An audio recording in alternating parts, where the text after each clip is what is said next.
Ele a deixou ainda grávida, certo de que aquele filho bastardo nunca carregaria seu nome. Mal sabia ele que, anos depois, acabaria de joelhos diante do mesmo filho que seria sua única chance de viver. O sol do meio-dia era uma bigorna quente sobre o sertão poeirento. A terra vermelha, rachada pela sede, parecia ofegar sob o calor implacável de agosto. Não havia uma nuvem no céu, apenas um azul pálido e infinito que prometia mais secura. No meio daquele cenário desolado, em um pedaço de chão que mal podia ser chamado de propriedade, Joana sentia o suor escorrer por sua testa e se misturar às lágrimas silenciosas que ela lutava para conter. A barriga de 7 meses, redonda e pesada sob o vestido de chita desbotado, era um lembrete constante do milagre que carregava e da maldição que acabara de receber. Na sua frente, Marcos, seu marido, fechava a porta de sua caminhonete nova com um baque surdo e final. As botas dele, limpas e brilhantes, contrastavam com a poeira que cobria os pés descalços de Joana. Ele não a olhava nos olhos. Seu rosto, antes o lar dos sorrisos que a fizeram se apaixonar, era agora uma máscara de frieza, moldada por uma raiva que ela não compreendia. Marcos, por favor, não faz isso. A voz dela saiu como um sussurro rouco, quebrado pelo nó em sua garganta. O que eu fiz? Onde foi que eu errei? Ele finalmente a encarou, e a indiferença em seu olhar foi mais cortante que qualquer faca. Você errou quando achou que podia me enganar, Joana. Quando achou que eu era um idiota. Ele deu um passo em sua direção, e ela recuou instintivamente, a mão protegendo a barriga. Enganar? Do que você está falando? Eu dediquei minha vida a você, a nós. Marcos soltou uma risada seca, sem humor. Um som feio que arranhou o silêncio do sertão. Sua vida? Não me faça rir. A Sílvia me abriu os olhos. Ela sim é minha amiga. Me contou a verdade que você escondia. Sílvia, a prima dela. A amiga que passou umas semanas com eles, com seus sorrisos doces e abraços apertados. O nome caiu como uma pedra no estômago de Joana, e o quebra-cabeça de olhares estranhos, sussurros e a distância repentina de Marcos começou a se encaixar de uma forma monstruosa. A Sílvia, o que ela te disse? Joana perguntou, o medo se transformando em um fio de indignação. Ela me contou que todo mundo na vila já cochichava pelas minhas costas. Ele cuspiu as palavras. Contou das suas escapadas, das suas conversas com outros homens quando eu estava na roça. Contou que essa criança aí... Ele apontou com desprezo para a barriga dela. Não tem meu sangue. O mundo de Joana parou. O sol, o calor, a poeira, tudo desapareceu. Havia apenas o rosto contorcido de Marcos e a acusação venenosa pairando entre eles. Era uma mentira tão vil, tão absurda, que ela mal conseguia respirar para negá-la. Isso é mentira! Ela gritou, a voz finalmente encontrando força na injustiça. É uma calúnia. Sílvia inventou isso. Eu juro pela vida do nosso filho, Marcos. Eu nunca te traí. Nosso filho? Ele repetiu a palavra como se fosse um insulto. Não ouse chamar essa coisa de nosso filho. Eu não quero mais olhar para sua cara. Não quero mais viver nessa miséria, esperando por uma criança que nem é minha. Acabou, Joana. Eu vendi o gado, a casa boa na vila. Peguei o que é meu por direito e estou refazendo minha vida. Longe de você. As lágrimas de Joana agora corriam livremente, traçando caminhos sujos na poeira de seu rosto. Ela caiu de joelhos, a terra quente queimando sua pele, as mãos espalmadas no chão como se tentasse impedir que o mundo se abrisse sob seus pés. Não, por favor, pelo amor de Deus, não me deixa aqui. Sozinha, grávida. O que eu vou fazer? Ele olhou ao redor, para a terra seca e o casebre inacabado que eles tinham começado a construir com as próprias economias. Depois, seu olhar se fixou no buraco profundo e escuro a poucos metros dali. O poço que eles sonharam juntos, que traria vida para aquela terra, estava cavado apenas pela metade, uma promessa interrompida. Aquele poço era a esperança deles, e agora, Marcos o transformaria no símbolo de seu abandono. Ele caminhou até ela, parando a uma distância segura, como se tivesse nojo de tocá-la. Seu rosto se contorceu na expressão mais cruel que Joana já vira. E então, ele proferiu a sentença que ecoaria em sua alma por anos. "Crie esse bastardo sozinha. Ele nunca terá meu nome", ele gritou, a voz ecoando na vastidão silenciosa. Ele apontou para o poço inacabado. "Fique com seu buraco inútil nessa terra morta. É o que vocês merecem." Sem mais uma palavra, ele se virou. O som das botas dele esmagando o cascalho foi o som de seu coração se partindo. Ele entrou na caminhonete, o motor roncando com uma potência que era um insulto à miséria que ele deixava para trás. O veículo arrancou, levantando uma nuvem de poeira vermelha tão densa que engoliu a imagem dele, o sol, o céu. Joana ficou ali, de joelhos, sufocando na poeira e na dor. O cheiro de gasolina e terra seca era o cheiro do fim. Ela estava sozinha, grávida, sem dinheiro, sem comida, em um pedaço de chão estéril, com um casebre sem porta e um poço que era apenas um buraco de escuridão. Um túmulo para seus sonhos. A frase dele queimava em sua mente. "Crie esse bastardo sozinha." Ela fechou os olhos, a mão tremendo sobre a barriga, e sentiu o bebê chutar. Um pequeno protesto de vida em meio a tanta morte. O silêncio que se seguiu à partida de Marcos era mais ensurdecedor que seus gritos. Era um silêncio pesado, preenchido pelo zumbido dos insetos e pelo assobio do vento quente que varria a terra nua. Joana permaneceu de joelhos por um tempo que não soube medir, o corpo paralisado pelo choque, a mente uma tempestade de incredulidade e dor. A poeira baixou lentamente, revelando a paisagem que agora era sua prisão. Ela se levantou com dificuldade, as pernas trêmulas, o peso da barriga parecendo ter dobrado. Com o passo arrastado de quem carrega o mundo nas costas, ela caminhou pela sua herança. O terreno era uma clareira retangular de uns 2 hectares, arrancada do sertão à força. O chão era um mosaico de terra vermelha e pedregulhos, com tufos de capim seco e espinhento resistindo teimosamente. Não havia uma árvore frondosa para dar sombra, apenas alguns arbustos retorcidos que pareciam garras esqueléticas agarrando o ar. O casebre no centro do terreno era um esqueleto de alvenaria. As paredes estavam erguidas, mas não tinham reboco nem pintura. Onde deveria haver uma porta, havia um vão escancarado. As janelas eram buracos vazios que encaravam o nada. O telhado, feito de telhas baratas de amianto, estava incompleto, deixando parte da estrutura exposta aos elementos. Era mais um abrigo de animais do que um lar. Joana entrou, e o interior era ainda mais desolador. O chão era de terra batida. Num canto, um colchão velho e rasgado manchado de suor e sabe-se lá o quê.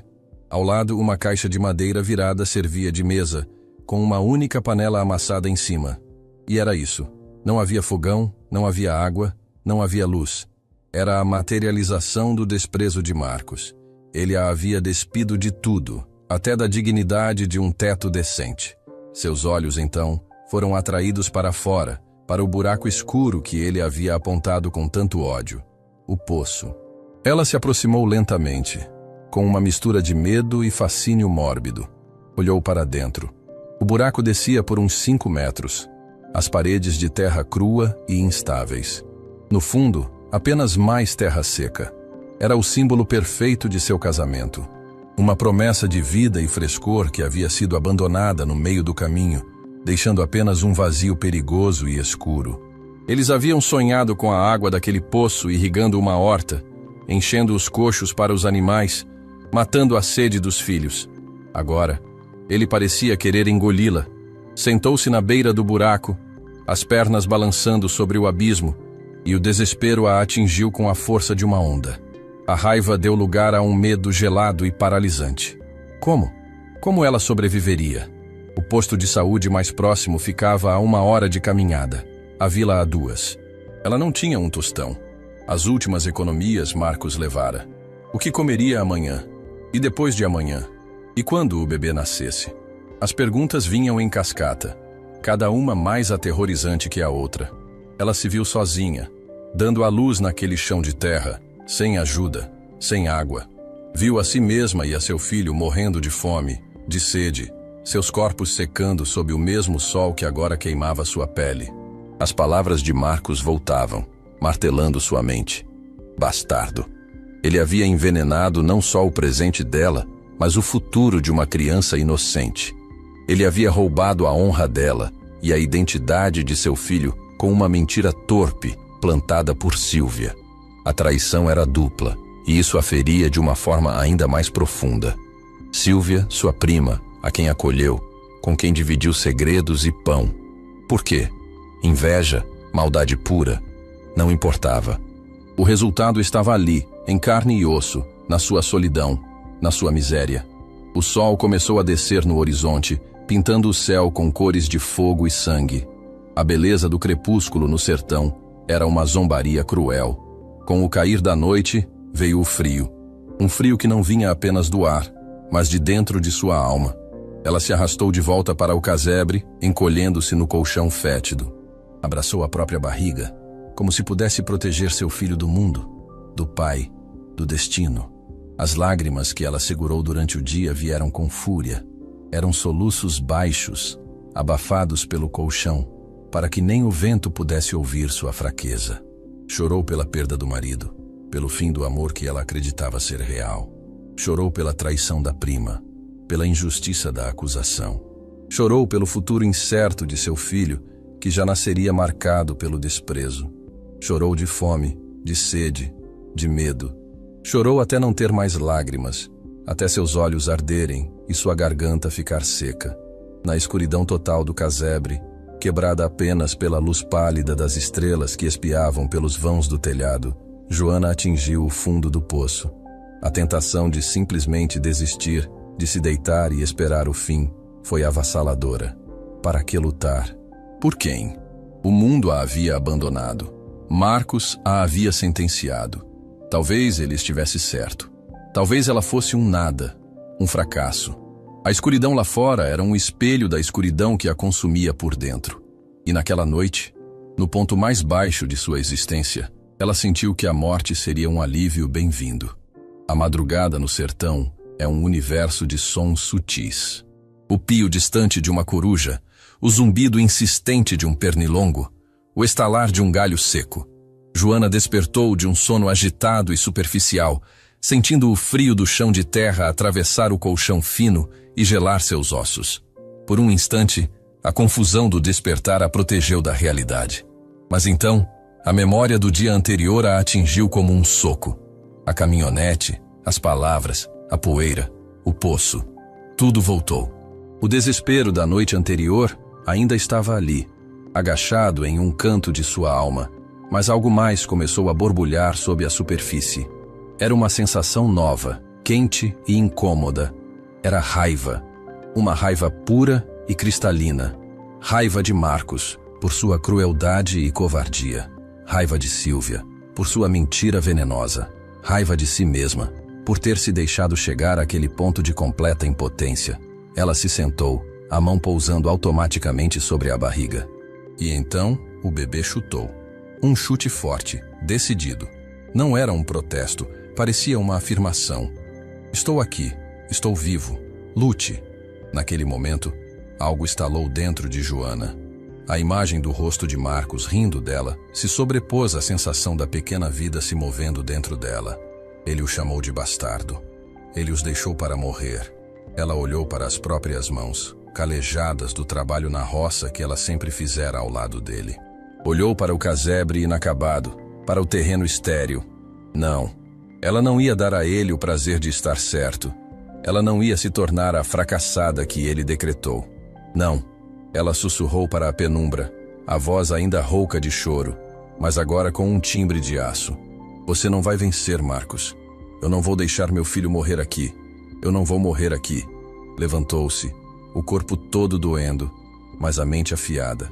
A fome roncava em seu estômago, a sede secava sua boca, mas a promessa que fez a si mesma e ao seu filho era um combustível mais potente. A primeira luz do dia começava a filtrar-se pelos vãos do telhado, tingindo o interior do casebre com um cinza esperançoso. Sua primeira ação foi instintiva. Ela saiu e caminhou diretamente para o poço. O inimigo, o símbolo de seu fracasso. Ela o encarou, não mais com medo, mas com desafio. Você não vai ser meu túmulo. Você vai ser minha salvação, declarou para o buraco escuro. No chão, perto do poço, havia uma pá velha com o cabo quebrado e a lâmina enferrujada, abandonada por Marcos.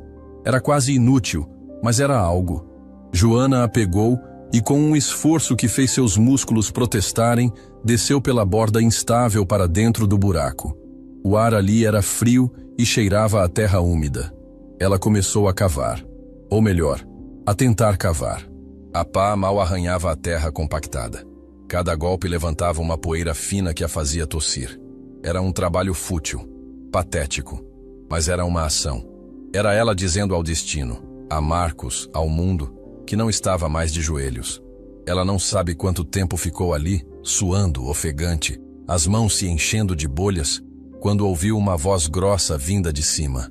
Moça, se continuar cavando desse jeito, a única água que vai achar é a do seu próprio suor. Joana parou, o coração disparado, e olhou para cima. Na beira do poço, recortado contra o céu que clareava, estava a silhueta de um homem idoso. Ele era magro, a pele escura e curtida pelo sol, com cabelos brancos e ralos sob um chapéu de palha surrado. Segurava um facão em uma mão e uma pequena saca na outra. "Quem é o senhor?" ela perguntou, a voz desconfiada. O homem tirou o chapéu, revelando um rosto sulcado de rugas e um sorriso quase sem dentes. "Me chamo Ramiro, seu Ramiro. Moro a uns 2 quilômetros daqui, para lá daquele morro. Vi a caminhonete daquele traste do seu marido descendo a estrada ontem como se o diabo tivesse atrás.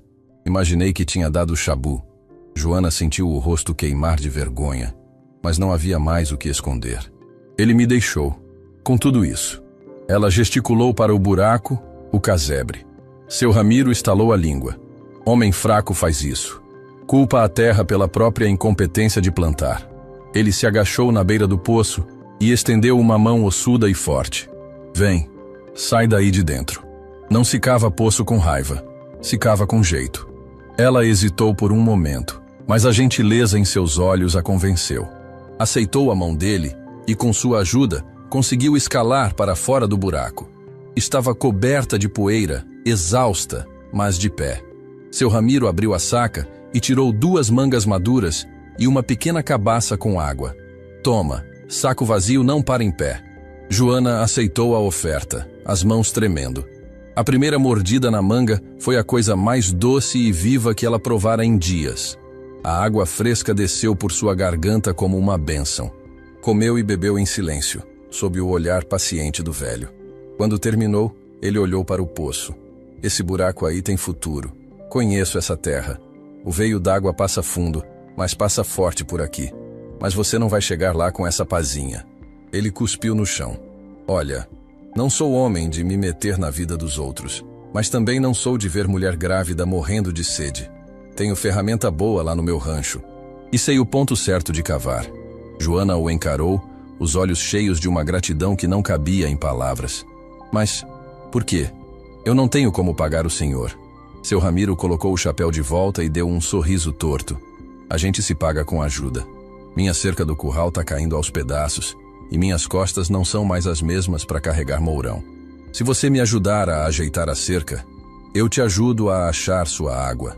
A oferta era um bote salva-vidas no meio do oceano de desespero. Era a primeira mão estendida, a primeira prova de que ela não estava completamente sozinha. Era o começo. Ela olhou para seu Ramiro, o velho de pele curtida e sorriso gentil. Depois, olhou para o poço, que já não parecia um túmulo, mas um desafio, um futuro a ser cavado. "Eu aceito", disse Joana, a voz firme pela primeira vez em 24 horas. "Eu ajudo com a sua cerca." A aliança estava selada. A luta de Joana estava prestes a começar. A aliança foi selada com um aperto de mão firme e um aceno de cabeça. Para Joana, a promessa de seu Ramiro era mais do que ajuda. Era a primeira tábua lançada sobre o abismo de seu desespero. O sol da manhã, que antes parecia um carrasco, agora trazia uma luz que não só queimava, mas também revelava um caminho. Ela seguiu o velho, que andava com um passo surpreendentemente rápido para sua idade, afastando-se do seu terreno de desolação e adentrando a caatinga que o cercava. A caminhada até o rancho de seu Ramiro era uma lição em si mesma. O terreno de Joana era uma ferida aberta na paisagem, um lugar onde a vida parecia ter desistido. Mas à medida que se afastavam, a vegetação mudava. Os arbustos retorcidos davam lugar a juazeiros e umburanas, árvores que conheciam os segredos de sobreviver à seca. O chão, embora ainda seco, tinha mais vida, mais cor. O rancho de Ramiro não era um oásis de luxo, mas um testemunho de persistência. A casa era simples, de taipa rebocada e caiada de um branco que o tempo já amarelara. Havia um pequeno curral, uma horta teimosa que brotava verde perto da casa, e o som inconfundível de galinhas ciscando livremente. Era a prova viva de que aquela terra, que para Marcos era morta, podia sim sustentar uma vida. É aqui, disse seu Ramiro, apontando para uma longa linha de cerca que parecia bêbada. Os mourões de madeira inclinados em ângulos precários. O arame farpado frouxo e enferrujado. O gado anda fugindo para comer o mandacaru do vizinho. Daqui a pouco o homem vem me cobrar as cabeças. O trabalho era mais duro do que Joana imaginara. Seu Ramiro tinha a técnica, o conhecimento, mas ela precisava fornecer a força que as costas dele já não possuíam. A primeira tarefa foi arrancar os mourões velhos e podres. A madeira se desfazia em suas mãos e a terra compactada ao redor deles era dura como pedra. Ela usava um alvião pesado, uma ferramenta que mal conseguia erguer para afofar a terra, enquanto o suor encharcava seu vestido e a poeira grudava em sua pele. Firma o corpo, moça. Deixa o peso da ferramenta trabalhar, ensinava Ramiro, com a paciência de quem ensina uma criança a andar. Não briga com a terra, conversa com ela. Joana aprendeu a conversar. Aprendeu a sentir onde o chão era mais macio, a usar o peso do próprio corpo para fincar a ferramenta, a respirar no ritmo do esforço. Depois de arrancar os postes velhos, veio a parte de carregar os novos. Eram toras de aroeira, pesadas, rústicas. Carregar cada uma delas do monte onde estavam empilhadas até o local da cerca era uma provação. A barriga de 7 meses protestava, um peso constante que desequilibrava seu centro de gravidade. Mais de uma vez, ela tropeçou e quase caiu, mas a imagem do poço escuro e das palavras de Marcos a faziam se reequilibrar e continuar. Cada mourão que ela ajudava a fincar no chão era uma vitória. Cada buraco que cavava era 1 metro a menos de dependência. As bolhas em suas mãos arrebentaram, transformando-se em feridas abertas, mas ela não parou. Enrolou tiras de pano rasgado nas mãos e continuou. Seu Ramiro a observava com um respeito crescente. Ele via a determinação em seus olhos, uma chama que o sol do sertão não conseguia apagar. Onde você aprendeu a ter essa dureza toda? Ele perguntou numa das pausas, enquanto dividiam uma garrafa de água. Acho que ela nasceu comigo no dia em que meu marido foi embora, respondeu Joana, a voz ofegante. Ramiro riu baixo. Não, moça. Essa força já morava aí. O sofrimento só fez derrubar a porta para ela poder sair. Enquanto esticavam o arame farpado, um trabalho que exigia coordenação e força para mantê-lo tenso enquanto o outro pregava, ele contou um pouco de sua história. Falou da seca de anos atrás que levou quase todo o seu rebanho, da esposa que adoeceu, da luta para recomeçar do nada. Não era uma história de autocomiseração, mas um relato prático de resiliência. Para cada problema, havia uma solução, uma adaptação.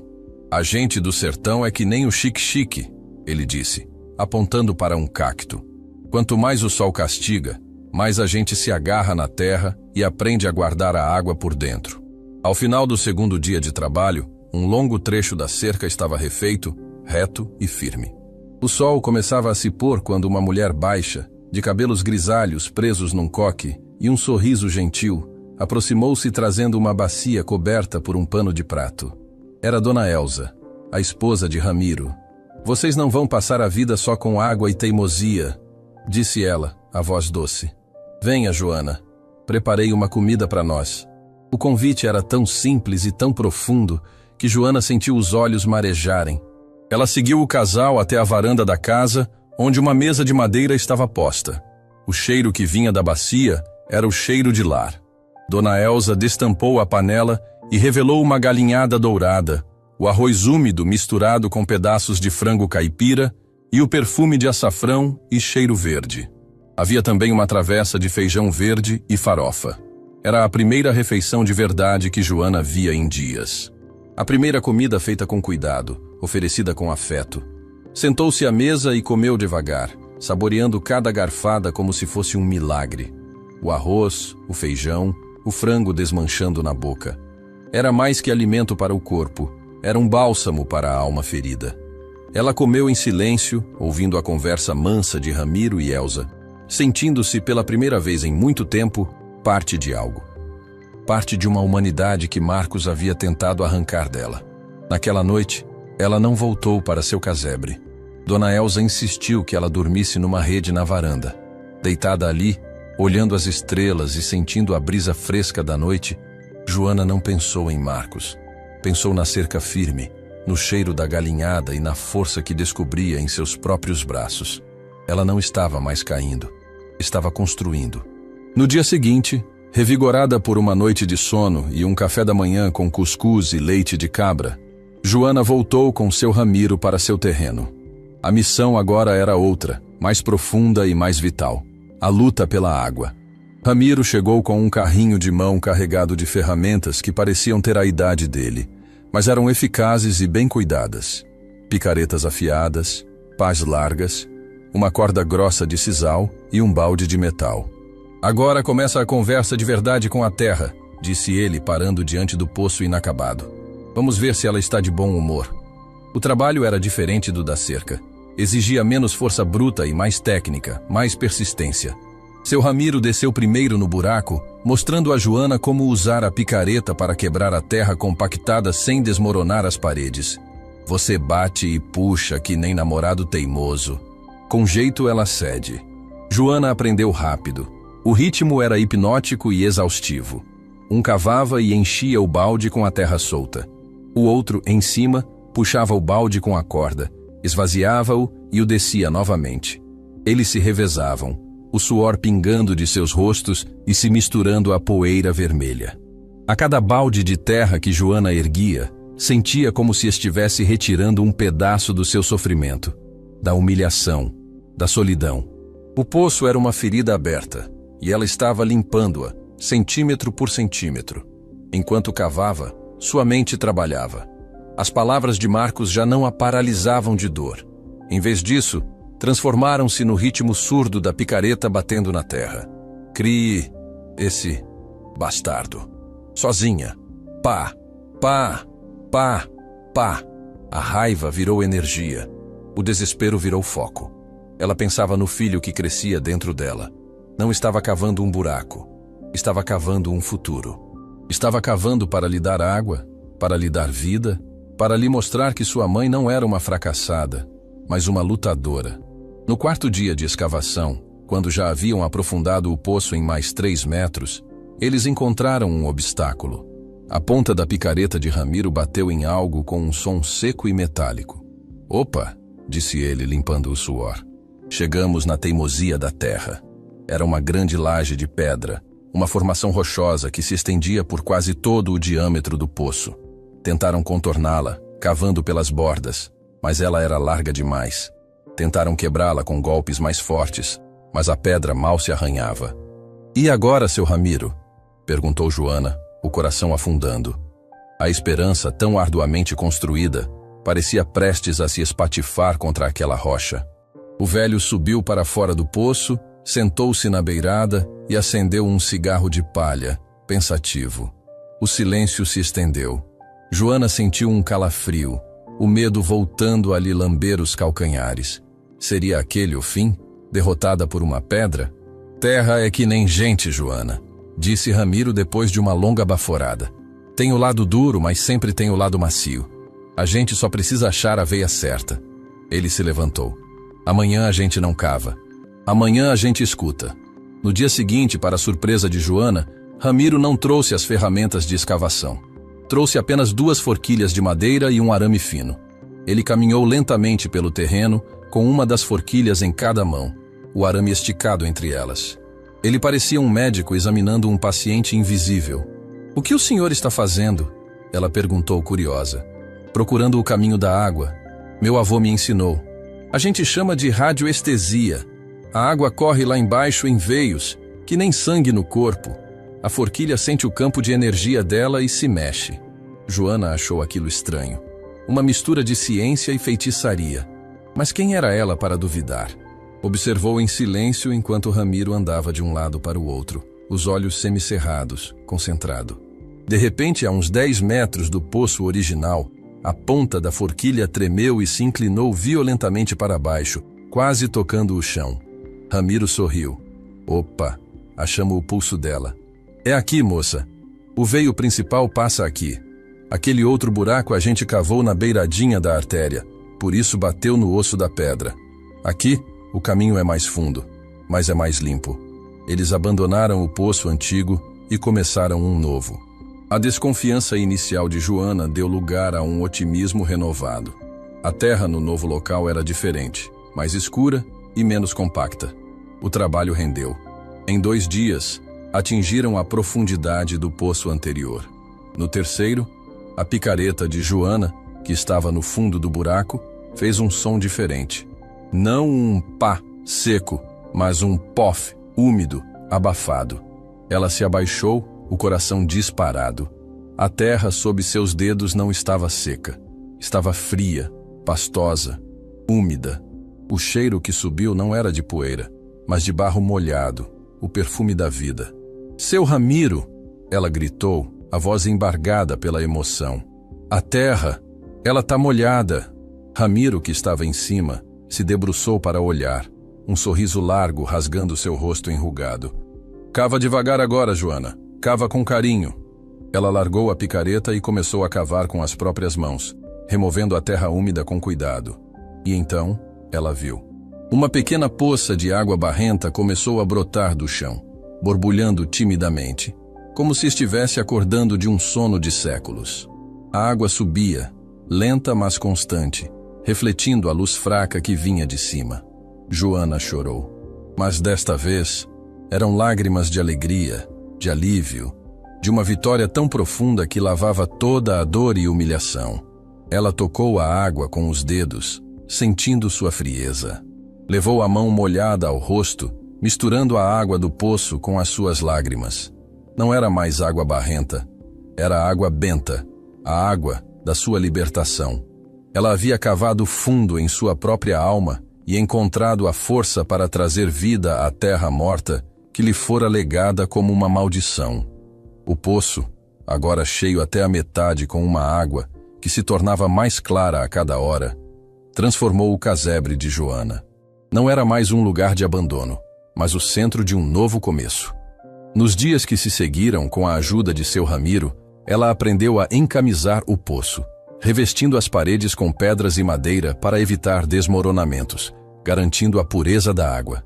Construíram um sistema simples com uma roldana e um balde para facilitar a retirada. Ter água corrente, mesmo que puxada na força do braço, era um luxo que ela jamais imaginara valorizar tanto. Cada balde de água cristalina que ela erguia era uma prova de sua conquista. Ela usava a água para beber, para cozinhar o pouco que tinha, para se lavar, sentindo a sujeira e o cansaço dos dias de escavação escorrerem por seu corpo. Era um batismo. Água é o começo de tudo, disse seu Ramiro, numa tarde em que a observava regar um pequeno canteiro que haviam preparado perto do poço. Agora você precisa dar o que comer para essa terra. Fiel à sua palavra, ele voltou no dia seguinte com um presente ainda mais precioso que as ferramentas. Um pequeno saco de pano, pesado e cheio de promessas. Eram sementes. Sementes de feijão de corda, de milho, de abóbora jerimum e um punhado de sementes de coentro e cebolinha. Eram sementes de sua própria colheita, adaptadas ao sol e ao solo da região. Isso aqui vale mais que ouro, disse ele, colocando o saco nas mãos dela. Plante perto do poço. Faça umas valetas pequenas para a água correr e não encharcar a raiz. E converse com elas. Planta gosta de prosa. Naquela tarde, sob o olhar atento de Ramiro, Joana se ajoelhou na terra agora úmida e preparada. O solo, antes duro e hostil, agora era macio e acolhedor em suas mãos. Com o dedo, ela abriu pequenos sulcos, como se estivesse acariciando o rosto da terra. E então, com um cuidado quase sagrado, depositou cada semente, uma por uma. O ato de plantar era profundamente simbólico. Não eram apenas grãos, eram a esperança, o futuro, o alimento de seu filho. A cada semente que cobria com terra, ela sentia que estava enterrando uma parte de seu passado de dor e cultivando uma nova identidade. Ela não era mais a mulher abandonada por Marcos. Era Joana, a mulher que encontrou água no deserto, a agricultora que daria vida àquela terra. Enquanto plantava, ela conversava baixinho com o bebê em seu ventre. "Tá vendo, meu filho? Isso aqui é para você. É o nosso milho, o nosso feijão. A gente não vai mais passar fome. A gente vai ter nosso próprio chão, nossa própria comida. Ninguém nunca mais vai dizer que a gente não vale nada." Nos dias seguintes, uma rotina se estabeleceu. Pela manhã, ela regava seu pequeno canteiro, maravilhada ao ver os primeiros brotos verdes rasgando a superfície da terra. Eram frágeis, mas insistentes. Uma prova de que a vida sempre encontra um caminho. Durante o dia, ela se ocupava em melhorar o casebre, usando barro e capim para tapar as frestas das paredes, tornando-o um pouco mais protegido do vento e do sereno da noite. Construiu uma porta improvisada com tábuas velhas que Ramiro lhe deu. A solidão ainda era sua companheira constante, mas não era mais uma solidão de desespero. Era uma solidão de trabalho, de foco, de reconstrução. Ela e seu filho, juntos contra o mundo. Cerca de um mês depois de Marcos tê-la abandonado, o pequeno canteiro já era uma horta viçosa. Os pés de milho já batiam em seus joelhos. As ramas de feijão se enroscavam em pequenas estacas e as folhas largas da abóbora se espalhavam pelo chão. Joana sentia um orgulho que aquecia seu peito. Era a sua criação. Numa tarde quente, enquanto colhia as primeiras folhas de coentro para temperar um ensopado improvisado, ela ouviu o som de um motor na estrada de terra. Seu coração gelou. Era uma caminhonete. Seria Marcos? Ela se levantou limpando as mãos sujas de terra no vestido, o corpo tenso. Um medo antigo, que ela pensava ter enterrado com as sementes, voltou à superfície. O que ele queria, teria voltado para humilhá-la mais, para tentar tirar dela até mesmo aquele pedaço de chão? O carro, porém, não era a caminhonete de Marcos. Era um carro de passeio, um modelo caro e limpo demais para as estradas da região. Ele parou a poucos metros do casebre, levantando uma nuvem de poeira fina. A porta do passageiro se abriu, e dela desceu Sílvia, sua prima, a mulher que sussurrou o veneno no ouvido de seu marido. Estava vestida com roupas da cidade, um vestido florido e sandálias de salto que afundavam na terra seca. Usava óculos de sol grandes e carregava uma bolsa de couro.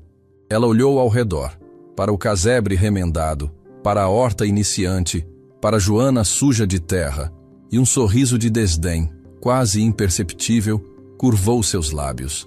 Ela tirou os óculos de sol, e seus olhos, que um dia pareceram tão amigáveis, agora eram frios e calculistas.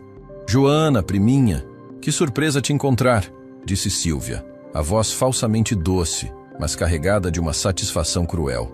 "Vim só ver como estava a coitadinha que meu primo deixou para trás. Parece que você está sobrevivendo." O ar ficou pesado, carregado de uma tensão que podia ser cortada com faca.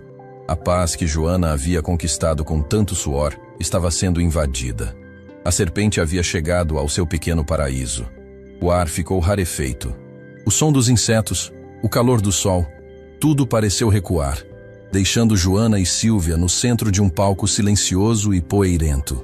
O sorriso de desdém de sua prima era uma arma polida, projetada para infligir o máximo de dor com o mínimo de esforço.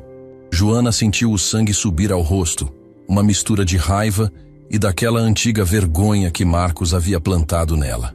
"Sílvia, o que você quer aqui?" A voz de Joana saiu mais firme do que ela esperava. A terra sob seus pés, a mesma terra que ela amaldiçoara e depois aprendera a amar, parecia lhe dar sustentação. Sílvia deu uma risadinha, um som agudo e artificial, que não combinava com a rusticidade do lugar. Ela deu alguns passos incertos com suas sandálias de salto, olhando com nojo para o casebre e a horta. Ora, priminha, não seja tão arisca. Fiquei sabendo o que o Marcos fez. Um absurdo, coitadinha de você. Vim ver se precisava de alguma coisa. Trazer uma palavra de conforto. As palavras eram mel, mas a intenção era veneno puro. Joana permaneceu em silêncio, os braços cruzados sobre a barriga, criando uma barreira física e emocional. Ela não ia cair naquela armadilha. O Marcos, ele está tão bem na cidade, sabe? Continuou Sílvia, examinando as unhas perfeitamente pintadas. Abriu um pequeno negócio, comprou um apartamento. Ele se sente culpado, claro. Mas o que ele podia fazer? Um homem não pode criar o filho de outro. Seria contra a natureza. A frase foi dita com uma naturalidade cruel. Cada palavra, um prego sendo martelado na ferida ainda aberta da acusação. Sílvia a estava testando, cutucando, querendo ver a mulher grávida e abandonada desmoronar aos seus pés. Ele se preocupa com você, mentiu ela. Até me deu isso. Sílvia abriu sua bolsa de couro cara e tirou um maço de notas. Eram notas de 50 e 100 reais. Uma pequena fortuna para quem, como Joana, contava os grãos de feijão. Toma, é para você comprar alguma coisinha para a criança. Para não dizer que a gente não te ajudou. A oferta não era um ato de caridade, era um espetáculo de humilhação. Era o poder, o dinheiro e o sucesso de sua nova vida com Marcos sendo esfregados na cara da miséria de Joana. Era a confirmação de que, para eles, ela era um caso perdido, uma indigente que precisava de esmola. Por um segundo, Joana vacilou. O dinheiro significava comida, um colchão melhor, talvez até um médico para o parto. A tentação era real e rasteira. Mas então ela olhou para as próprias mãos, sujas da terra vermelha de sua horta. Olhou para os brotos verdes que lutavam para crescer sob o sol. Olhou para o poço, cuja água agora corria limpa e profunda. Aquilo tudo era dela, conquistado com suor, lágrimas e a ajuda de um estranho bondoso, não com a piedade fingida de seus algozes. Ela ergueu o queixo. O medo deu lugar a uma dignidade fria e inabalável.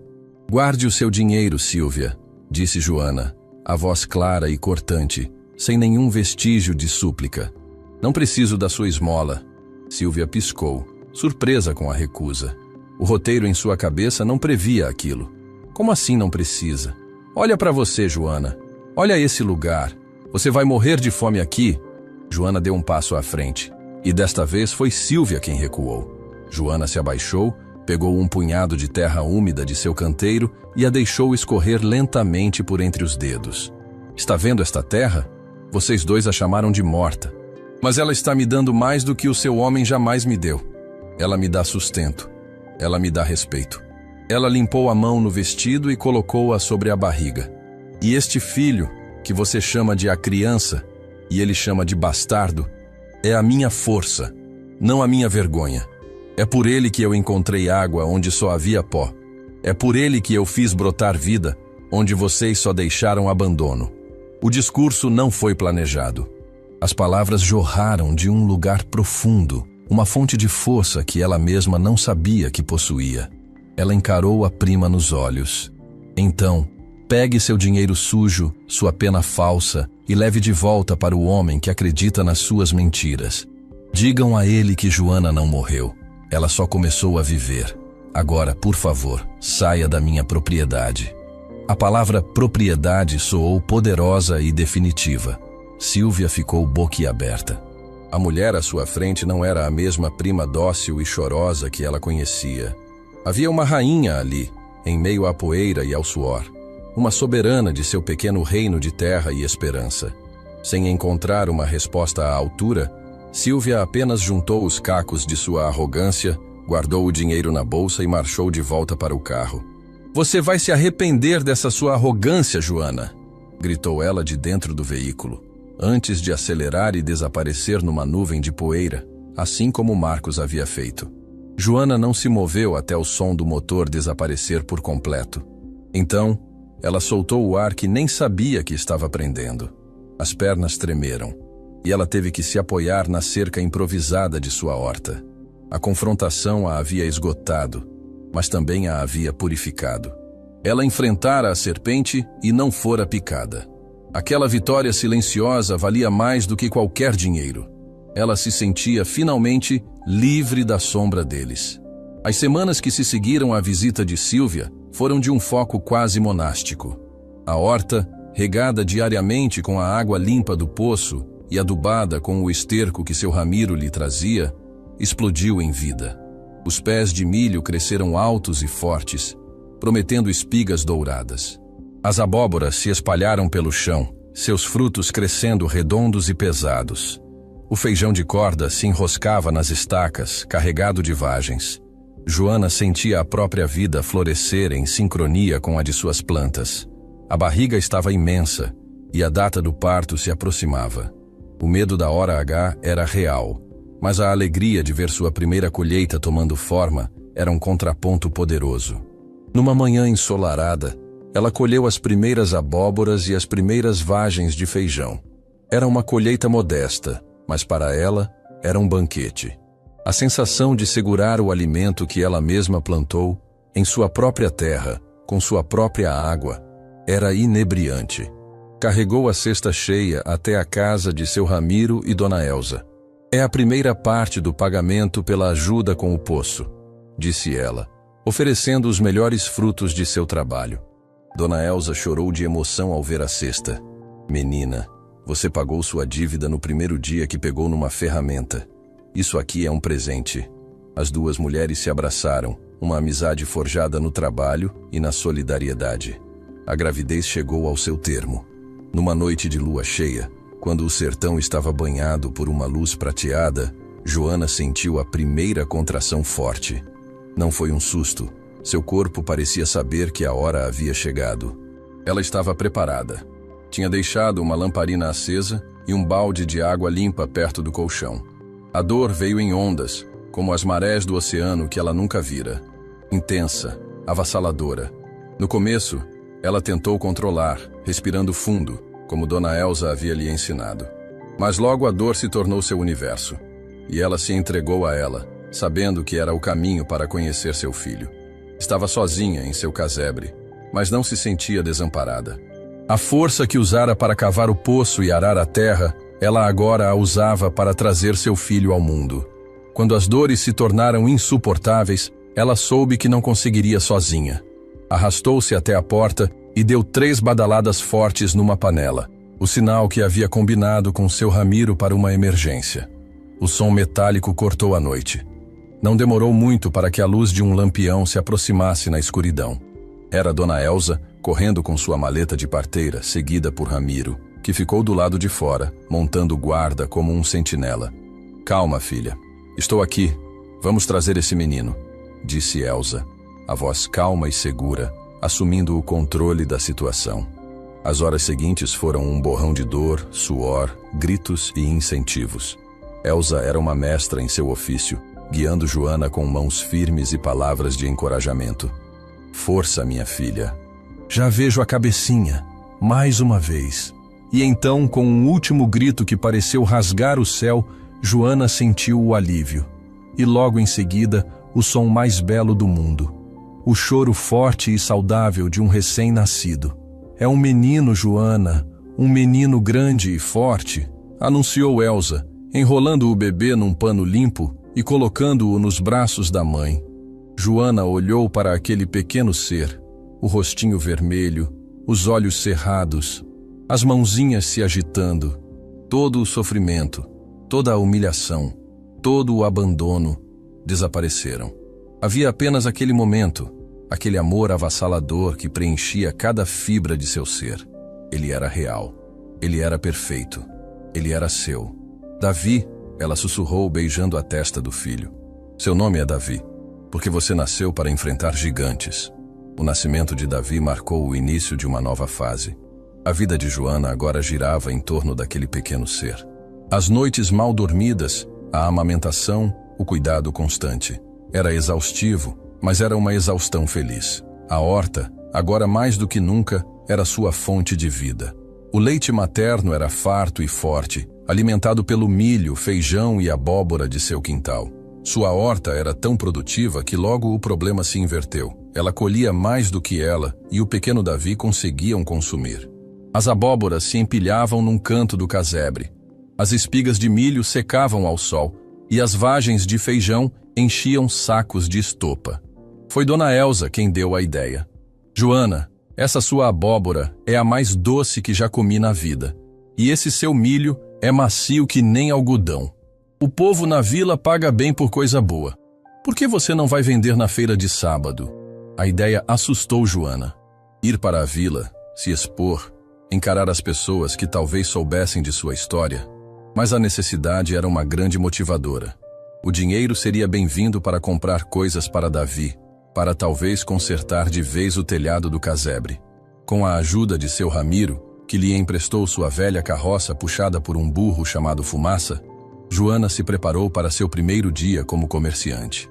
Na sexta-feira, ela selecionou seus melhores produtos. As abóboras mais redondas, as espigas de milho mais douradas, os feijões mais viçosos.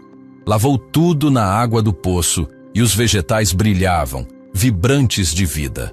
No sábado, antes de o sol nascer, ela acomodou Davi num cesto forrado de panos macios, colocou a produção na carroça e partiu rumo à vila.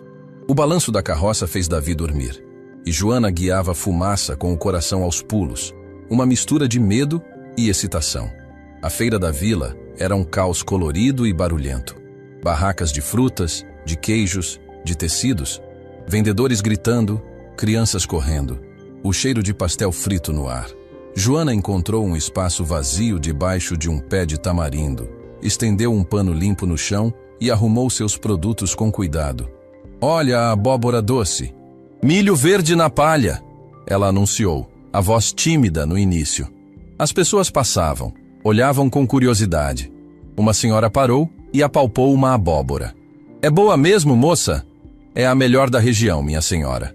Regada com água de poço limpo, respondeu Joana, com uma confiança que surpreendeu a si mesma. A mulher comprou. Depois dela veio outra. Um homem levou quase todo o milho. Aos poucos, sua pequena banca foi se esvaziando. As pessoas elogiavam a qualidade, a cor, o frescor de seus vegetais. Ela não estava vendendo apenas comida, estava vendendo o resultado de sua luta, a prova de que sua terra não era morta. Ao meio-dia, ela havia vendido tudo. Sentada na sombra do tamarindo, com Davi mamando tranquilamente em seu colo, ela contou o dinheiro que amealhara. Era um pequeno monte de notas amassadas e moedas, mas para ela, era um tesouro. Era a primeira vez que segurava um dinheiro que era fruto exclusivo de seu trabalho, de sua terra. Era o som da independência. Enquanto arrumava suas coisas para voltar, o coração leve, ela ouviu uma conversa na barraca ao lado. Duas mulheres, com sacolas cheias, fofocavam animadamente. Você soube do Marcos? O que vendeu a fazenda do pai? Disse uma. Joana congelou, a respiração presa na garganta. Soube sim, respondeu a outra. Dizem que o negócio que ele abriu na cidade, uma loja de material de construção, não deu certo. Gastou todo o dinheiro que tinha na farra com aquela prima da mulher dele, a tal da Sílvia. Agora parece que está cheio de dívidas, com os fornecedores batendo na porta. A vida na cidade não era o paraíso que ele pensava. A notícia a atingiu de uma forma inesperada. Não sentiu alegria, nem o doce sabor da vingança. Sentiu apenas uma estranha e distante confirmação. A justiça do mundo, lenta e silenciosa, começava a mover suas peças. Ele, que a deixara sem nada, agora estava provando do mesmo veneno da incerteza e do fracasso. Ela, por outro lado, com seu punhado de moedas e seu filho nos braços, sentia-se a mulher mais rica do mundo. A jornada estava apenas começando. A notícia sobre o fracasso de Marcos na cidade, ouvida aos pedaços na feira, não trouxe a Joana o sabor triunfante da vingança que talvez outros esperassem. Trouxe-lhe algo muito mais complexo e profundo, uma sensação de distanciamento. Era como ler sobre uma tempestade em uma terra estrangeira. A dor, a raiva, a humilhação que ele lhe causara ainda eram cicatrizes em sua alma, mas já não sangravam. O homem que a abandonara estava se tornando um fantasma, uma figura patética em uma história que já não era a dela. A história dela, agora, era escrita com o cheiro da terra molhada, o choro forte de Davi em seu colo e o tilintar das moedas em sua pequena bolsa de pano. E essa história estava apenas começando a ficar boa. O primeiro dia na feira foi uma revelação. Joana descobriu que o mundo para além de seu terreno não era apenas um lugar de memórias dolorosas, mas também um lugar de oportunidades. Ela se tornou uma figura constante aos sábados. A sua banca, um simples pano estendido sob a sombra generosa de uma mangueira, tornou-se um ponto de referência. As pessoas não demoraram a perceber que os seus produtos eram diferentes. As abóboras eram mais alaranjadas e doces, as espigas de milho mais tenras, os feijões mais macios. É a água do poço dela, dizia uma cliente para a outra. Dizem que é água de milagre. O boato se espalhou e logo ela ganhou um apelido carinhoso: Joana da Água Boa. As pessoas vinham não apenas para comprar, mas para conversar, para ouvir a história da mulher que, sozinha e grávida, fez um deserto florescer. Joana, no começo tímida, aprendeu a sorrir, a dar dicas de como cozinhar o jerimum, a explicar que o segredo era a terra descansada e a água limpa. Ela não contava a parte da dor, do abandono, contava a parte da vida, da terra. E as pessoas compravam sua história junto com seus vegetais. Com o dinheiro que ganhava, ela não pensava em luxos. Cada moeda era um tijolo para seu pequeno império. Reinvestia quase tudo. Comprou sementes de mais variedades: quiabo, maxixe, pimentão. Comprou ferramentas melhores: uma enxada com cabo firme, um ancinho, um regador de metal que não vazava. Com a ajuda incansável de seu Ramiro, que se tornara uma figura paterna para ela, limpou mais um pedaço de terra, expandindo a horta. Davi crescia junto com as plantas. Durante os dias de trabalho, ele ficava em uma tipóia, um pano amarrado ao corpo de Joana, dormindo com o balanço do corpo da mãe enquanto ela capinava.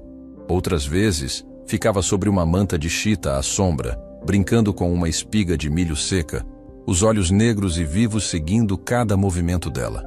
Ele era o sol de seu pequeno universo, a razão pela qual suas mãos calejadas nunca se cansavam. A feira também fortaleceu seus laços com a comunidade. Ela não precisava mais comprar tudo. O dono da barraca de queijos, seu Joaquim, trocava um naco de seu queijo coalho por 1 quilo de feijão de corda. Dona Benedita, a costureira, trocava o conserto de uma roupa por 1 dúzia de quiabos. A vida de Joana se entrelaçava com a daquelas pessoas, criando uma rede de apoio e solidariedade que era mais forte e valiosa do que qualquer conta bancária. Percebendo a demanda, Joana decidiu inovar. O milho que ela colhia era excepcionalmente doce. Em vez de vender apenas as espigas, ela decidiu usar uma receita de sua mãe. Passou uma sexta-feira inteira moendo o milho, cozinhando o creme com um pouco de leite de cabra que trocara por maxiches e enrolando a pamonha na palha verde. No sábado, levou 20 pamonhas para a feira, ainda mornas. O cheiro que subia de sua cesta era irresistível. Pamonha fresca da Joana da Água Boa, ela anunciou, a voz agora cheia de confiança. Um primeiro cliente desconfiado comprou uma. Deu uma mordida e seus olhos se arregalaram. Minha Nossa Senhora, moça, que pamonha é essa? Ele gritou para os amigos na barraca de caldo de cana. Venham provar isso aqui. Em menos de 1 hora, todas as pamonhas haviam sido vendidas. As pessoas faziam fila e algumas deixavam encomendas para o sábado seguinte. Naquela semana, ela ganhou quase o dobro do que costumava ganhar. A pamonha se tornou seu carro-chefe, a assinatura de seu talento. Ela era oficialmente uma empreendedora de sucesso. Passaram-se meses. Davi já engatinhava. A horta se estendia por quase 1 hectare. E o nome de Joana era conhecido em toda a região. A vida havia encontrado um ritmo bom, uma melodia de trabalho duro e pequenas alegrias. A lembrança de Marcos era uma fotografia desbotada, uma história de outra pessoa. Até o dia em que ela o viu. Era um sábado de feira particularmente movimentado. Joana estava atrás de sua banca, agora uma mesa de madeira que seu Ramiro construíra para ela, atendendo a uma fila de clientes para suas pamonhas. Davi brincava em um pequeno cercado improvisado ao seu lado. O sol estava quente, as vozes eram altas, a vida pulsava. E então, através da multidão, seu olhar cruzou com o dele. Marcos. Mas não o Marcos que ela lembrava. O homem arrogante de botas brilhantes e caminhonete nova havia desaparecido. No lugar dele, havia um homem mais magro, a barba por fazer, a roupa gasta e suja. Ele carregava um caixote de laranjas para um dos vendedores de suco, o rosto contraído pelo esforço e pela humilhação. Ele não a viu de imediato. Mas quando terminou o serviço e o dono da barraca lhe atirou algumas moedas, ele se virou, e seus olhos encontraram os dela. O tempo parou por uma fração de segundo. Ele a viu ali, radiante de saúde, o cabelo preso num lenço colorido, o sorriso no rosto enquanto entregava uma pamonha a uma cliente. Viu o filho, um menino lindo e robusto brincando aos pés dela. Viu a prosperidade, a paz, a dignidade. Viu tudo o que ele havia jogado fora. Joana, por sua vez, viu um homem quebrado, um estranho. A raiva que ela pensou que sentiria não veio. O desejo de vingança, a vontade de esfregar sua vitória na cara dele, nada disso apareceu. O que ela sentiu foi uma onda de nada, uma indiferença calma e definitiva. Ele era irrelevante. O rosto de Marcos se contorceu em uma mistura de choque, raiva e talvez um fiapo de arrependimento. Ele abriu a boca como se fosse dizer algo, mas se virou bruscamente e se embrenhou na multidão, desaparecendo como um animal ferido que busca a escuridão. O encontro a deixou abalada, mas não da forma que imaginava. Quando voltou para casa naquela tarde, contou a Dona Elsa o que havia acontecido. A velha a ouviu com atenção e disse: "Quando a gente para de sentir raiva, é porque a ferida curou de verdade, filha. Ele não te pertence mais, nem na dor." E era verdade. O encontro com Marcos na feira foi o ponto final de um luto que ela nem sabia que ainda carregava. Ele era o passado. Seu futuro estava ali, na terra, no filho, no negócio que crescia. E cresceu mais rápido do que ela esperava. Algumas semanas depois, um homem de bigode bem aparado e camisa social parou em sua barraca. Ele se apresentou como seu Afonso, dono do Sabor do Sertão, o restaurante mais famoso da cidade vizinha, conhecido por sua cozinha regional gourmet. "Dona Joana, eu ouvi falar da senhora. Provei uma de suas pamonhas que um amigo me trouxe. E preciso dizer, é a melhor que já comi em 30 anos de cozinha", disse ele com seriedade. Joana ficou sem graça, agradecendo com um sorriso tímido. "Eu não vim aqui para elogiar. Vim para fazer negócio", continuou ele. "Eu quero os seus produtos no meu restaurante. Quero suas abóboras, seus quiabos, seu milho. E quero suas pamonhas e seu doce de jerimum como sobremesa exclusiva. Quero um fornecimento fixo, semanal. Pago bem e pago em dia. O que me diz?" A proposta era de tirar o fôlego. Sair da feira de sábado para se tornar fornecedora exclusiva de um restaurante renomado era um salto gigantesco. Significava uma renda garantida, um reconhecimento que ela nunca sonhou. Mas também significava uma demanda muito maior, uma pressão que ela não sabia se conseguiria suportar sozinha. "Senhor Afonso, eu sou só uma mulher com uma horta. Não sei se dou conta." Ele sorriu. "Eu não vejo só uma mulher com uma horta. Vejo uma mulher com um talento raro e um produto de qualidade superior. Pense na minha proposta. Volto no próximo sábado." Ele lhe entregou um cartão com seu nome e telefone e foi embora, deixando Joana com o coração batendo descontrolado e a mente girando com as possibilidades. O medo e a ambição travavam uma batalha dentro dela. Ela passou a semana inteira atormentada pela decisão. O trabalho era demais para uma pessoa só, mesmo com a ajuda esporádica de seu Ramiro. Davi exigia sua atenção. Como ela poderia garantir uma produção semanal tão grande?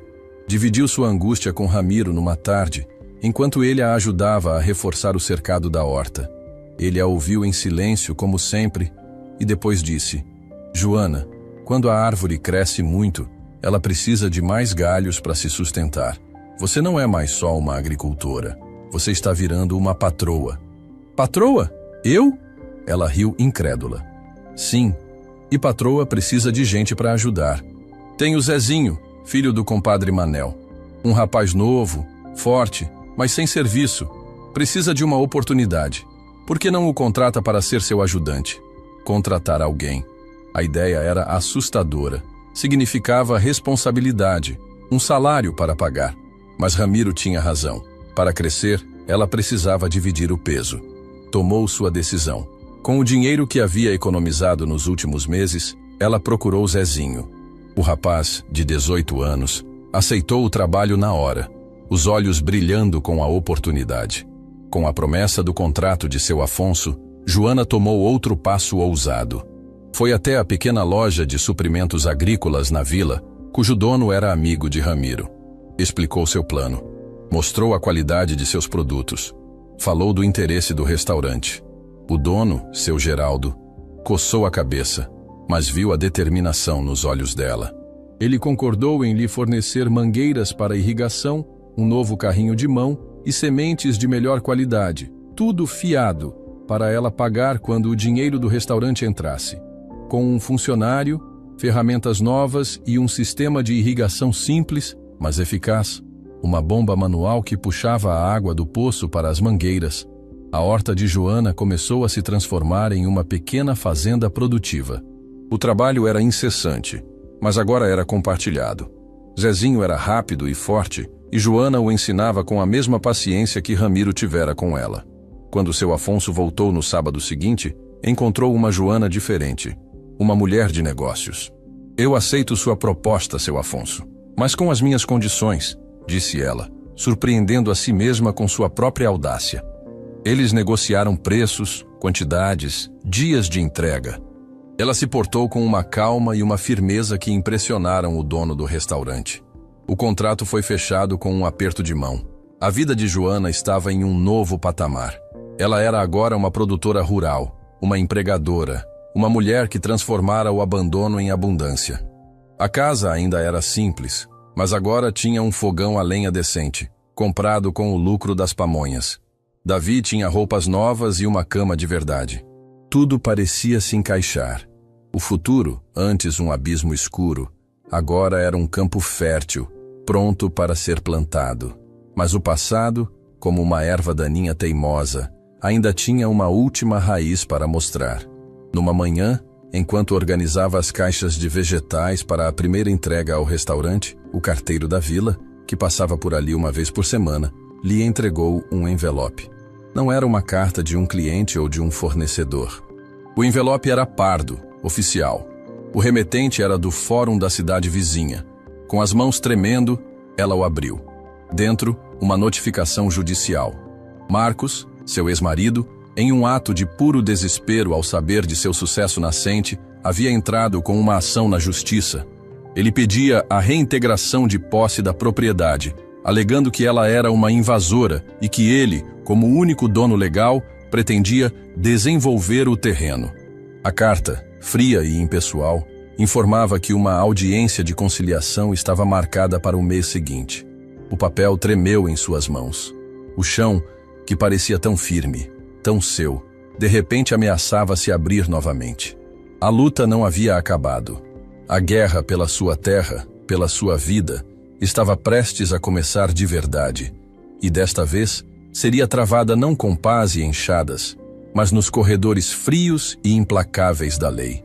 O envelope pardo parecia pesar 1 tonelada nas mãos de Joana.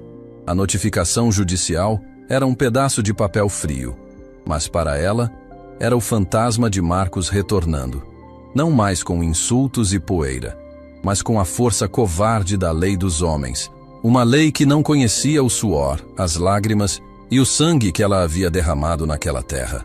O medo, um animal que ela pensava ter domesticado, voltou a rosnar em seu peito. Tudo o que construíra, o poço, a horta, a clientela na feira, o contrato com o restaurante, sua nova identidade como Joana da Água Boa, parecia de repente frágil, construído sobre um chão que legalmente não era seu. Por uma noite inteira, ela não dormiu. O silêncio do casebre, antes um sinal de paz, agora era preenchido pelo zumbido de sua ansiedade. E se ele ganhasse? Para onde ela iria com Davi? A ideia de ser expulsa, de voltar ao ponto de partida, era mais aterrorizante do que o abandono original, pois agora ela tinha muito mais a perder. Ao amanhecer, com os olhos fundos, mas o coração em chamas, ela tomou sua decisão. Pegou Davi, que balbuciava em seu berço improvisado, e caminhou até o rancho de seu Ramiro e Dona Elza. Colocou o papel sobre a mesa da cozinha deles, a mão tremendo. Ramiro leu a notificação, seus olhos se estreitando sob as sobrancelhas brancas. Ele cuspiu no chão da varanda, um gesto de profundo desprezo. Aquele cachorro sem vergonha, rosnou. A lei dos homens às vezes é cega e torta, Joana, mas a lei da terra é justa, e essa terra é sua. Ela te reconhece como dona. Dona Elza, com sua sabedoria calma, pousou a mão sobre o ombro de Joana. Você não está sozinha nisso, filha. Medo não enche barriga nem ganha briga na justiça. Você precisa de ajuda de quem entende desses papéis. A ajuda veio de onde Joana menos esperava. Na entrega semanal para o restaurante Sabor do Sertão, seu Afonso notou a sombra no rosto dela. O que se passa, Joana? Sua pamonha está boa como sempre, mas seu sorriso sumiu. Com a voz embargada, ela contou sobre a notificação, sobre a ameaça de perder tudo. A indignação tomou conta do rosto do dono do restaurante. Ele bateu a mão na mesa. Isso é uma patifaria. Um homem desses não merece nem o pó do chão que pisa.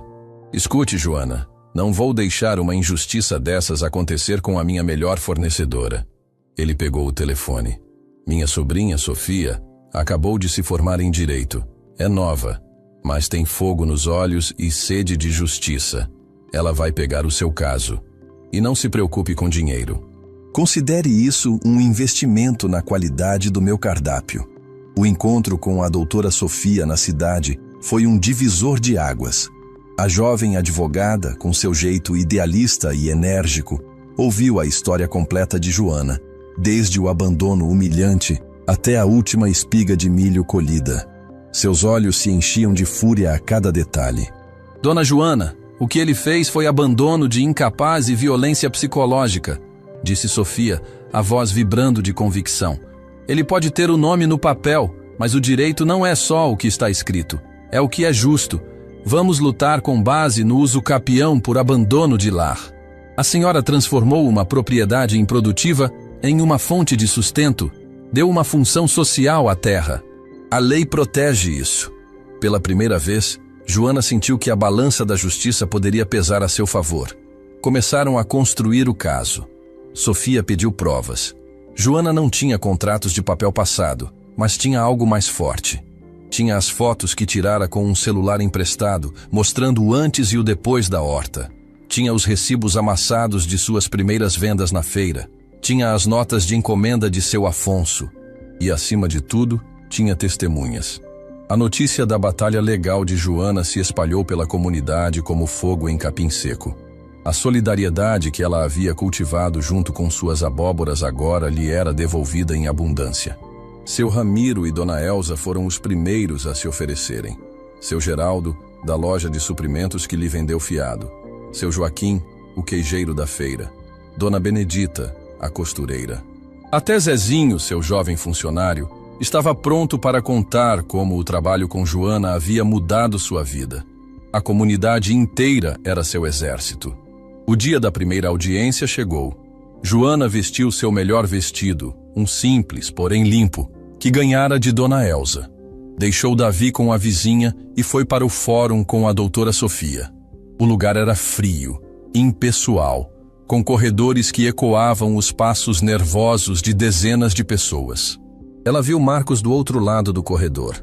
Ele estava com um advogado de aparência cara e um terno que parecia um pouco largo demais para ele. Ao seu lado, Sílvia, com um vestido justo e um olhar de superioridade. Marcos evitou o olhar de Joana, mas ela o sustentou, sentindo o chão firme sob seus pés. Na sala de audiência, a tensão era palpável. O advogado de Marcos o pintou como a vítima, um proprietário benevolente que havia permitido que a ex-esposa ficasse temporariamente em sua terra e que agora era impedido de reaver o que era seu. Ele a chamou de invasora oportunista.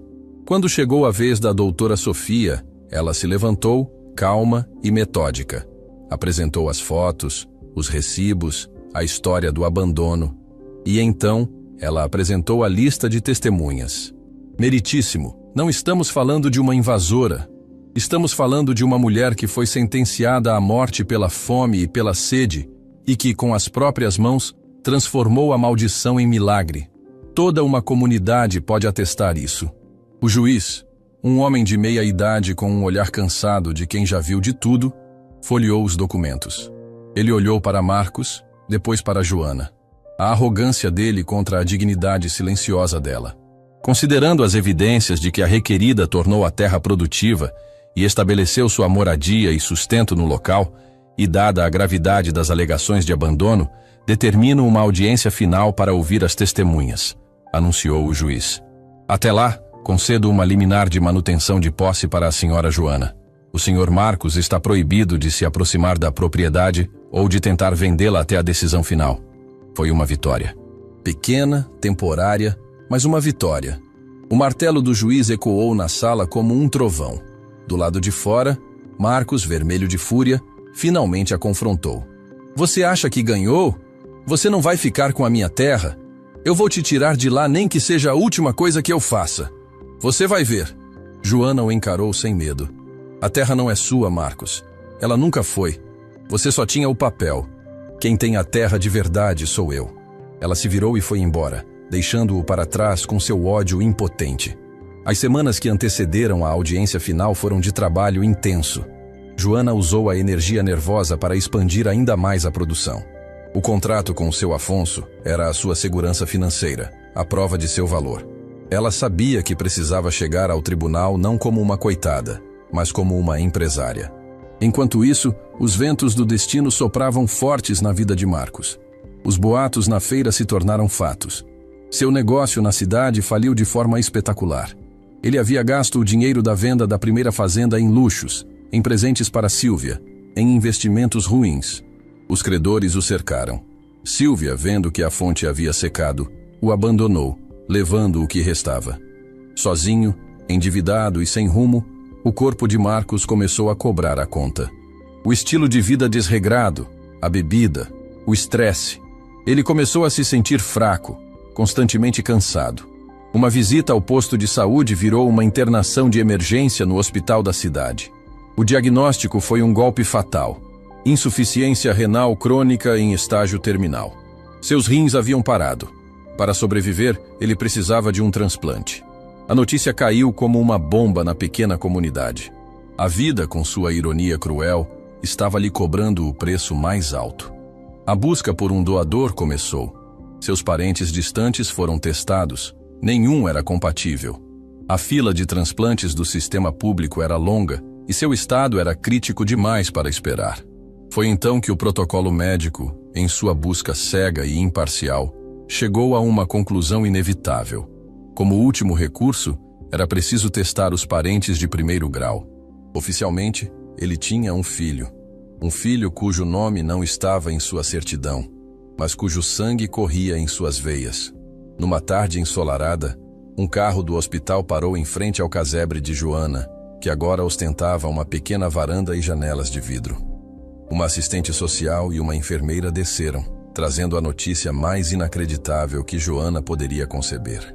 Elas explicaram a situação de Marcos, sua condição desesperadora, a falta de doadores. E então, com uma delicadeza profissional, fizeram o pedido que virou o mundo de Joana de cabeça para baixo. Pediram para testar a compatibilidade de Davi. Joana sentiu o ar lhe faltar. O filho que ele renegara, o bastardo, a criança que ele deixara para morrer de sede. Agora, esse mesmo filho era sua única esperança de vida. A ironia era tão absurda, tão divina e terrível, que ela quase riu. Ela lutou com a decisão. Por que deveria ajudar o homem que tentou aniquilá-la? Que direito ele tinha de pedir a vida do filho que ele nunca quis? Sua primeira reação foi um não visceral. Mas então ela olhou para Davi, que agora corria por seu quintal. Um menino saudável e feliz, alheio a tudo aquilo. Que tipo de lição ela lhe ensinaria? A do ódio e da vingança? Ou a da compaixão e da força? Guiada por uma humanidade que nem Marcos conseguiu matar, ela concordou com o teste. Não por ele, mas por si mesma e por seu filho. O resultado chegou uma semana depois. 1 em 1 milhão. A compatibilidade era perfeita. A notícia chegou a Marcos em seu leito de hospital, junto com a informação de que a audiência final pela posse da terra estava marcada para a semana seguinte. Encarando a própria mortalidade e a ruína completa, ele tomou sua última e mais desesperada atitude. Recebeu alta por algumas horas e, usando o resto de suas forças, pegou um transporte até a fazenda de Joana. Ela o viu chegando, não na caminhonete, mas a pé, cambaleando pela estrada de terra. Estava esquelético, a pele amarelada, os olhos fundos. Parecia um espantalho, uma casca vazia do homem que fora. Ele parou em frente à varanda, diante da mulher que ele tanto desprezara. Tentou falar, mas a voz não saiu. E então, ele caiu. Caiu de joelhos na terra vermelha e fértil, a mesma terra que um dia ele chamara de morta. O choro veio em soluços convulsivos, um choro de homem que perdeu tudo, inclusive a si mesmo. Davi, que brincava por perto, parou e olhou para o homem estranho, curioso. Joana, Marcos conseguiu dizer entre os soluços, o rosto enterrado nas mãos. Me perdoa. Eu sei que não mereço. Eu fui um tolo, um monstro. A Sílvia mentiu. Eu sei que ela mentiu. Eu sempre soube no fundo. Mas eu era fraco demais para admitir. Ele ergueu o rosto banhado em lágrimas. Eu não quero a terra. Eu não quero nada. Eu estou morrendo, Joana. E o nosso filho, o meu filho, ele pode me salvar. Eu te imploro. Não por mim, mas para que ele não cresça com a morte do pai nas costas. Deixa ele me dar uma chance de viver. Por favor. Era a rendição total. A humilhação final. O homem que a sentenciou à morte agora implorava pela vida aos seus pés. Joana o observou, o coração calmo. A raiva havia se dissolvido completamente, dando lugar a uma compaixão triste e distante. Ela havia vencido. Não naquele momento, mas em cada dia que acordara para regar sua horta, em cada pamonha que vendera, em cada noite que cantara para seu filho dormir. Sua vitória não precisava do sofrimento dele. Ela se aproximou, pegou Davi no colo e olhou nos olhos do homem no chão. Levante-se, Marcos, disse ela, a voz serena, mas inabalável. A vingança não me interessa. A vida do meu filho, sim.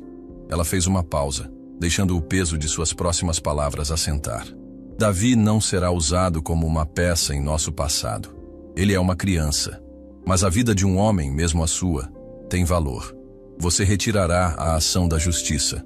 Você passará a fazenda para o nome do seu filho, Davi. E então, quando ele tiver idade para entender e decidir por si mesmo, ele saberá que teve a chance de salvar o pai. A decisão será dele. Até lá, a medicina fará o que for preciso. Era a sua sentença. Não era perdão, nem vingança. Era justiça. Era a restituição da dignidade de seu filho. Era o poder em sua forma mais pura. Marcos, derrotado, concordou com tudo.